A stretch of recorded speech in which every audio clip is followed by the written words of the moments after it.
Are you looking some tips on how to stay mentally healthy this pandemic? Well, I'm giving you 5 effective ways on how to take care of your mental health coming up.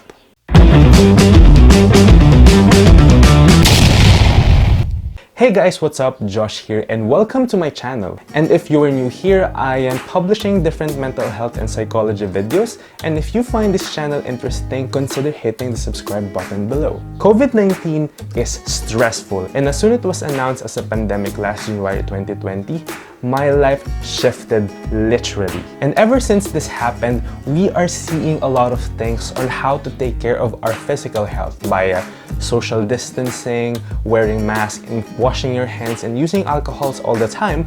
But it is also vital for us to also take care of our psychological well-being. And because it's very alarming, since I've been seeing a lot of posts on the internet that mental health could be the next pandemic after COVID-19.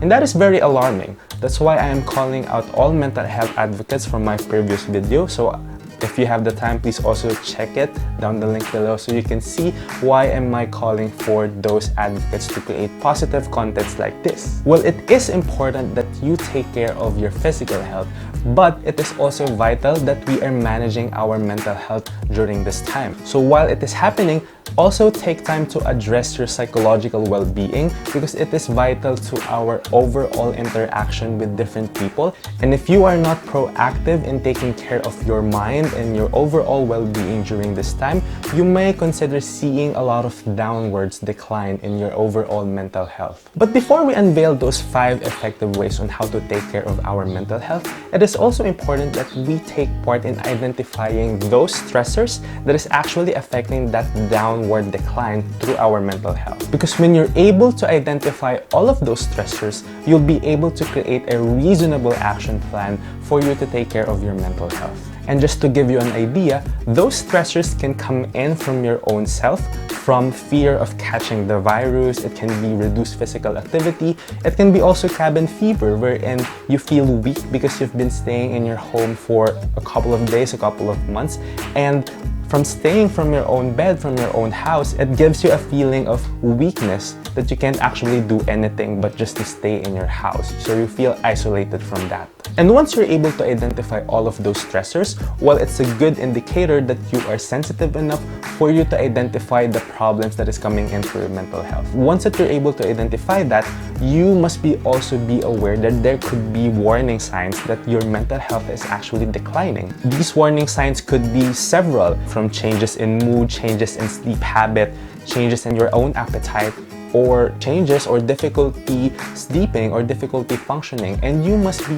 aware and you must be sensitive that these warning signs that is actually happening to you for you to be able to identify that you are actually experiencing a specific decline in your own mental health. And now that you're able to identify all of those stressors and all of those warning signs, now is a great time for you to create those reasonable action plan on how are you going to take care of your mental health. And speaking of action plan, I will be now sharing with you guys on how are you going to effectively take care of your mental health during this pandemic. Number 1 tip is to get physically active. Now, research have clearly shown some positive ways and positive impact that getting physically involved during this pandemic could actually give you a lot of benefit. And because research clearly shows that physical activity is actually a vital component of your overall mental health. But this can be a challenge to each and everyone because not everyone have a reasonable amount of space to actually create their own workout routines. But there could be certain ways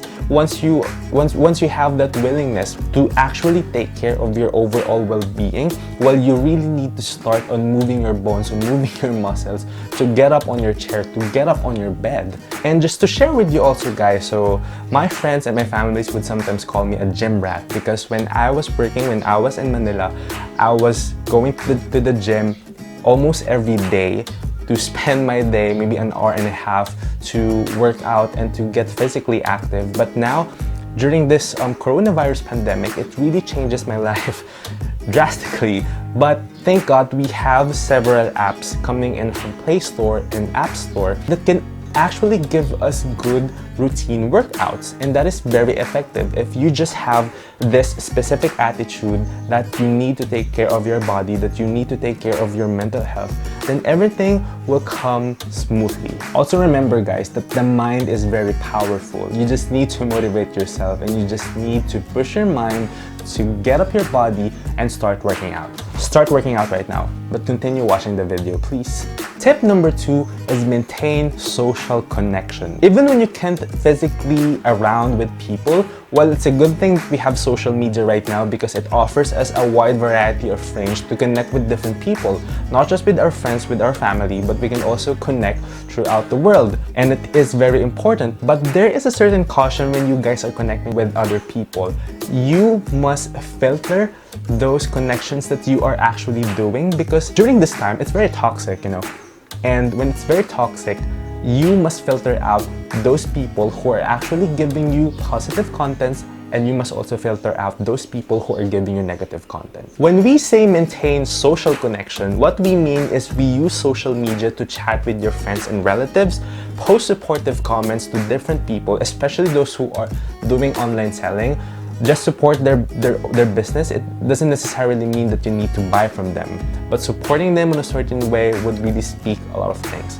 Next is maybe schedule regular video chats, again, with those people who are important to you. Send email or messages to your loved ones, and join online forums. Actually, on a personal perspective, it is very important for me right now to actually attend online seminars, because I need to make use of my time to learn, not just from the classroom, but also here in our house. And it is a very productive time for me as well to listen to those different seminars. So it's a win-win situation. I'm in the house, but at the same time, I'm learning.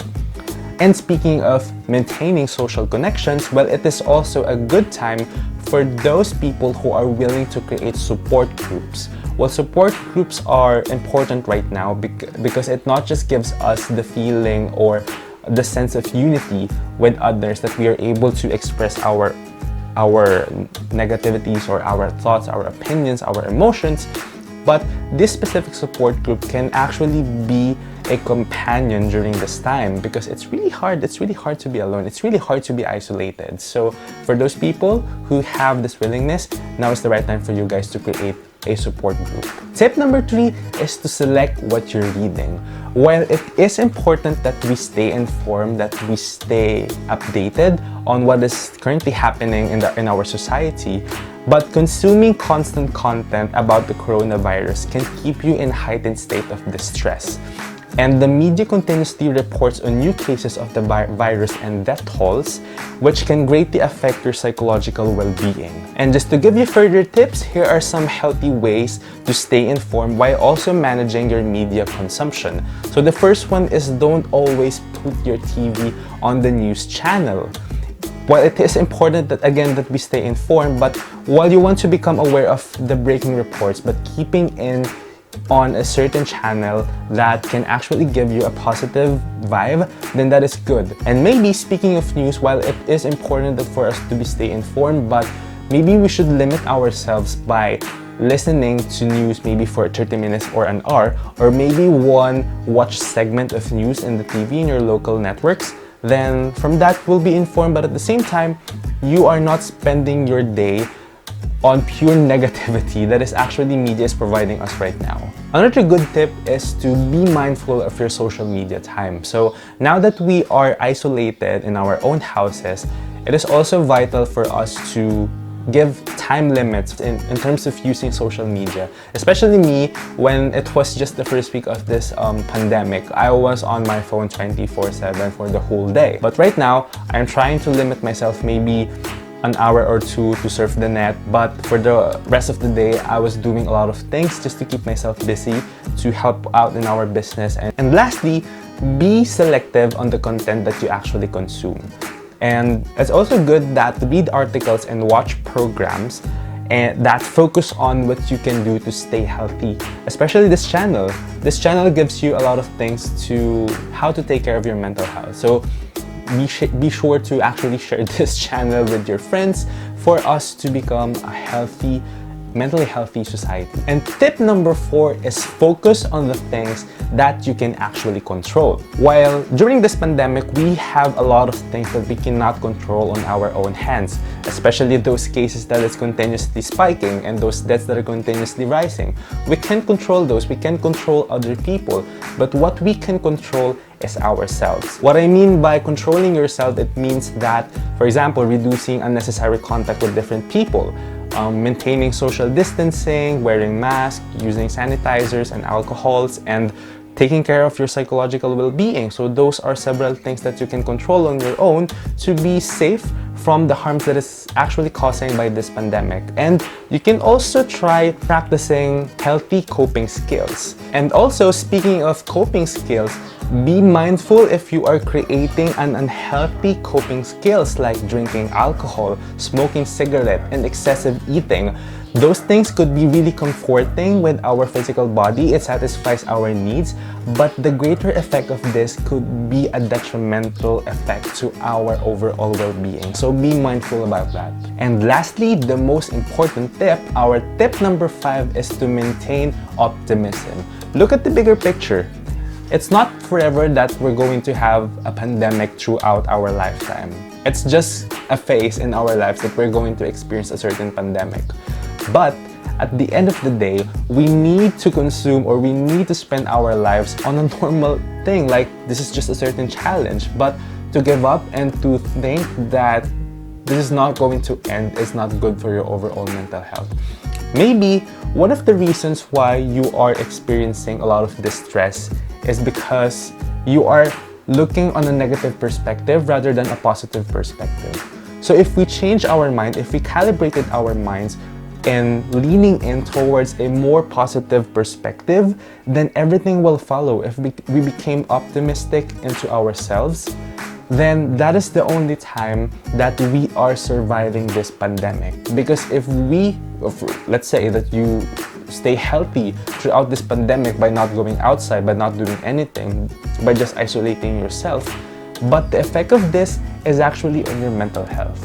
So it is very important for us to stay positive, to stay optimistic, and just to continue our lives, and just to think that this is just a phase, that this is not forever. Walang forever. And if you can also share your tips on how you stay mentally healthy during this pandemic, consider putting in them in the comment section so people can also see your ways on how are you coping up during this pandemic. And thank you again for watching. This has been Josh. Be healthy, stay happy.